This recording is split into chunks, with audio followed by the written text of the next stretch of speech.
Hi, my name is Sean Zong, and this is my Physics 2212 Lab 6 report, Magnetic Molasses. So before we get into the presentation, I'll just go over the contents of what we're going to be going through. So firstly, the introduction, where I'll talk about the purpose and fundamentals of this lab. Secondly, the procedure, where I'll talk about the experimental setup and results. Third, the code, where I'll compare the experimental versus computational models. And then fourth, answering the further questions of what if and why. So firstly, the purpose of this experiment is to investigate magnetic induction and eddy currents by analyzing how a falling bar magnet interacts with the surrounding aluminum tube. And also, we're going to be comparing observational results with computational models here. As a bit of a spoiler, the average amount of time for our observed models was 1.12 seconds for descent of the magnet, and then the computational time that was calculated was 0.825 seconds. So to go into the fundamental principles that govern this lab, firstly, the Biot-Savart law, which is that the magnetic field and observation point resulting from a current element is defined by that equation like such.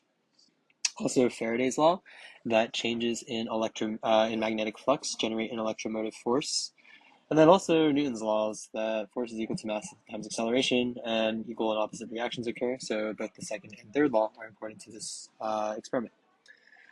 So for the setup, firstly, we measured the inner and outer diameters of the aluminum foil tube that we would be dropping the bar magnet in. Secondly, we started recording a video while the tube was held upright, the tube and frame of the video. Third, we dropped a bar magnet through the tube, catching it as it fell out on the other end. We repeated this quite a few times, and then determined an averaged amount of time that passed between the bar magnet's initial entry to the tube and exit of the tube.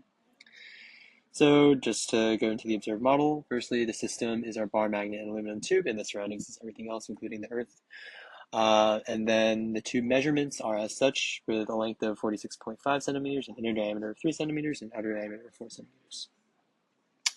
Also, the bar magnet has a mass of 0.023 kilograms, and then a magnetic dipole moment of 3.5 amps meters squared, and this is from Lab 4. We took 5 trials of data, and these were the amount of times it took for the magnet to drop through the aluminum tube. And for these 5 runs, we have an average of 1.12 seconds. Next, here's the code that I set up for the computational model. I took the base code that we were given and then plugged in certain constants. For example, the geometry of the tube. I put in the different parameters that we found. Secondly, the parameters for the magnet. I also put in right here the mu mag and also the mass. Third, I defined the dipole functions and also flux functions as well. And I just used the on-axis or off-axis dipole moment formulas and also Biot-Savart law to be able to determine these changes in calculations, as well as the information taught in lecture 43. So the code output these plots right here, where firstly we have a velocity versus time graph modeling, I guess the change in velocity with time as the magnet drops through the aluminum tube, and it generates this video graphic here, which I just take a screenshot of. But as you can see, it took 0.825 seconds for the magnet to fall through the tube in the computational model. So for as y, there may be some different measurements in our observed and computational model. Firstly, we'll explore the assumptions that we made, which are that the bar magnet acts as a magnetic dipole and that Biot-Savart law is valid to be applied. This is applied to both the computational and observed results. We also neglected air resistance in both models, and then also only considered the magnetic and gravitational forces in each of these models. So for why there may be some differences. Firstly, friction with the side of the tube was not accounted for in the observed model. We oftentimes in our trials saw the bar magnet not falling down perfectly straight.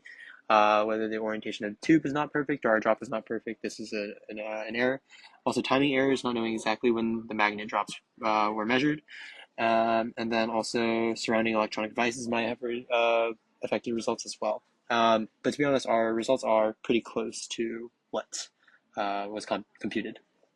So for the further questions, firstly, what if the resistivity of the conductor were reduced as close as possible to zero? Would the dynamics of the falling magnet change?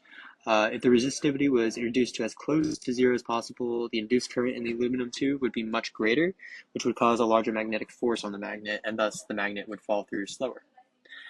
Secondly, if we were instead to cut holes or slots into the tube, this would disrupt the induced current flow, which would thus decrease the magnetic force experienced by the bar magnet, and as such, the magnet would fall faster than before.